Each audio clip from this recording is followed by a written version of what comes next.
तुला? अच्छा।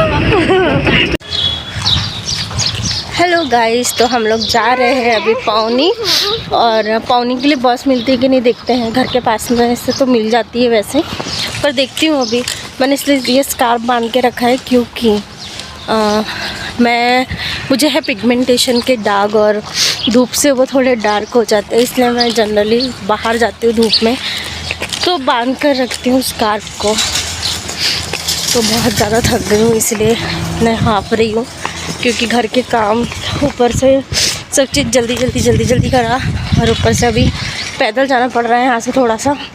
मेरे हस्बैंड को आज छुट्टी नहीं है, और मम्मी पापा की दवाई देनी थी पौनी में जाके मेरे ससुराल में, तो मैंने सोचा चलो मैं भी दे देती हूँ। और मेरा कुछ काम भी था पर्सनल, तो सोचा चलो।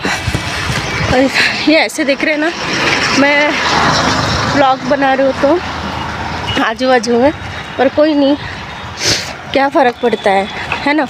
लोगों की मजदूरी करने से अच्छा है ना कि ब्लॉगिंग शुरू करें, है ना। नानी इधर आओ, रोड पे मत चलो। फाइनली मुझे बस मिल गई है, और नानी सबसे लास्ट वाली सीट मिली है ना।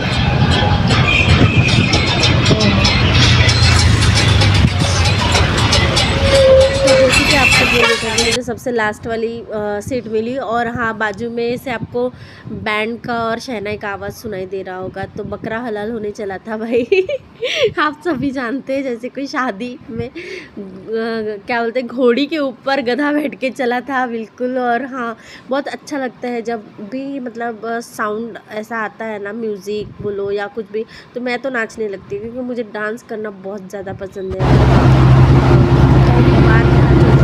ऐसे व्लॉग शूट कर रही थी सार्वजनिक प्लेस पे, जो कि मतलब बता नहीं सकती, थोड़ी सी शर्म आ रही थी। मैं तो घर पे भी ज़्यादा नहीं बोल पाती हूँ, लेकिन हाँ, मैं इतना जानती हूँ कि कोशिश करने वालों की कभी हार नहीं होती। और हाँ, मैं कोशिश करती रहूँगी, चाहे लोग मेरा व्लॉग देखें ना देखें।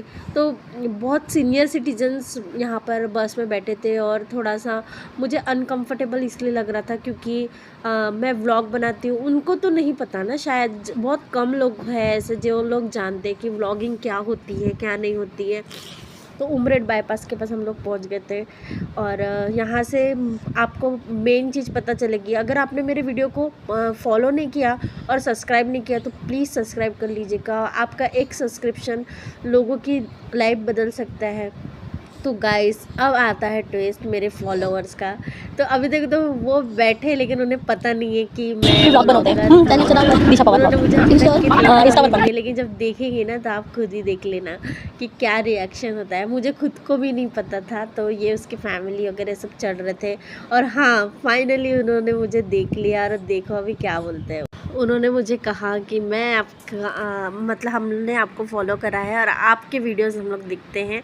तो मैंने जो कि पहले शूट में आपको दिखा दिया, उनकी नेचुरल जो वॉइस थी वो सब कुछ दिखा दिया। और देखिए क्या बोलते हैं, है ना। फिर मैंने उनके साथ करे गप्पे शप्पे लड़ाए, बहुत सारी बातें करी कि तुम कौन से क्लास में हो, क्या हो, कहाँ से मुझे देखते हो। तो उन्होंने बताया कि हम लोग गढ़चिरौली में रहते हैं, और गढ़चिरौली से हम लोग बिलोंग करते हैं। और मैंने उनको पूछा, कुछ क्वेश्चन पूछे कि आपको व्लॉग कैसा लगता है। तो उन्होंने बताया, वो बहुत खुश हो गए थे, पर शर्मा भी रहते कैमरे के सामने आकर, क्योंकि अब मैं उनसे क्या बोलूँ, वो तो बच्चे हैं, लेकिन फिर भी बहुत अच्छे से जवाब दे रहे थे। लेकिन मैं खुद शर्मा जाती हूँ सच में कैमरे के सामने। अगर मुझे कोई 10-15 लोगों के सामने बोल देना, तो सच में शर्मा जाती हूँ। तो अब मैं खुद कंफ्यूज हूँ कि मैं कैसे बस में बोल पाई सच में। तो अब मैं पहुंच चुकी थी पौनी, और वहाँ पे मिला मुझे रिक्शे वाला, कि मतलब पौनी का बेचारे की हालत नहीं थी, बट हाँ, मजबूरी होगी शायद कुछ। तो रिक्शे पे हम लोग बैठे और जा ही रहते। ये मेरे हस्बैंड की जो ये स्कूल है, वैन गंगा स्कूल, यहाँ मेरे हस्बैंड पढ़े हैं। और अभी तो बहुत पुरानी हो गई है, लेकिन न्यू कंस्ट्रक्शन चालू है बनना। लेकिन पौनी में पता है क्या, एक ख़ास चीज़ है, कामनेस है वहाँ पर, मतलब बहुत अच्छा फील होता है, एकदम शांति है। लेकिन पता है क्या, रोज़गार नहीं होने के कारण गांव खाली होते जा रहा है सच में। तो ये एक रियलिटी है पौनी की। और उसके कारण अब यहाँ पर ये इसलिए रुक गए क्योंकि वो बहुत थक गए थे, तो मैंने बोला कि रुक जाओ आप, मैं उतर जाती हूँ। मेरा 65 केजी और धानी का 13 केजी वो नहीं ढो पा रहे थे, तो मैं उतर गई थी थोड़ी देर के लिए। कोई बात नहीं, कोई प्रॉब्लम नहीं है। तो डिसाइड हुआ था कि 30 रुपीज़ में, मतलब 30 रुपीज़ टिकट है घर से चौक तक की, लेकिन फिर भी दया आ गई। और मेरे पास तो उतना है नहीं कि मैं इतना सब कुछ दे सकूँ, जितना मेरे से बन पड़ता है मैं उतना दे देती हूँ। थोड़ा सा जो मेरा मन है ना वो बहुत हल्का है। और फिर उन्होंने बोला कि 30 लूँगा, तो मैंने बोला 30 क्या, आप 50 लो भाई। मन किया, फिर 50 रुपीज़ उनको दे दिए कि चलो जाने दो, कोई प्रॉब्लम नहीं है। पैदल चल के गए आधे रास्ते में भाई, लेकिन फिर भी ठीक है, कोई प्रॉब्लम नहीं है। ऐसा सब लोगों की कुछ ना कुछ मजबूरी होती है कभी कभी, और बहुत मजबूरी के कारण हम कुछ कुछ काम करते हैं। उसके बाद हम लोग पहुंच गए थे घर, और घर पहुंचने के बाद ये देखो मैडम जी की खुशी, दादा दादी से मिलने की खुशी है ये, बाकी कुछ नहीं। अभी देखना, हाँ दादा दादी से कैसे मिलते हैं हम लोग। क्या बात है, बॉटल पकड़ लो बोले भाई। अब बॉटल तो पकड़ा दी, चप्पल निकलने से नहीं निकल रही है, अब निकालने में तो हम इतने जुटे हुए हैं। तो ये पहुंच गए हम दादा।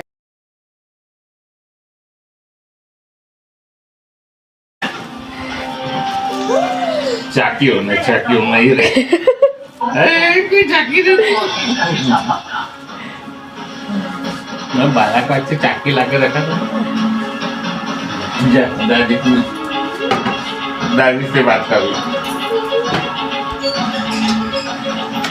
जब भूख लगी होंगी पहले खाना खा लो। पकड़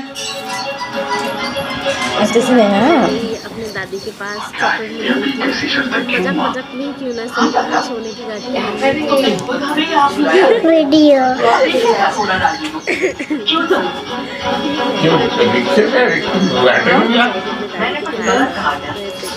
चिपक गई। पता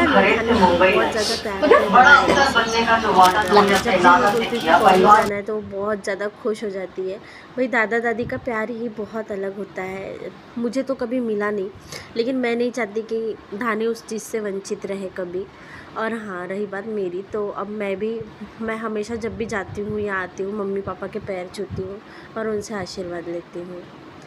तो इस तरीके का ब्लॉग था। अगर आपको मेरा ब्लॉग पसंद आया तो प्लीज़ लाइक शेयर सब्सक्राइब करना बिल्कुल भी नहीं भूलना। Bye bye.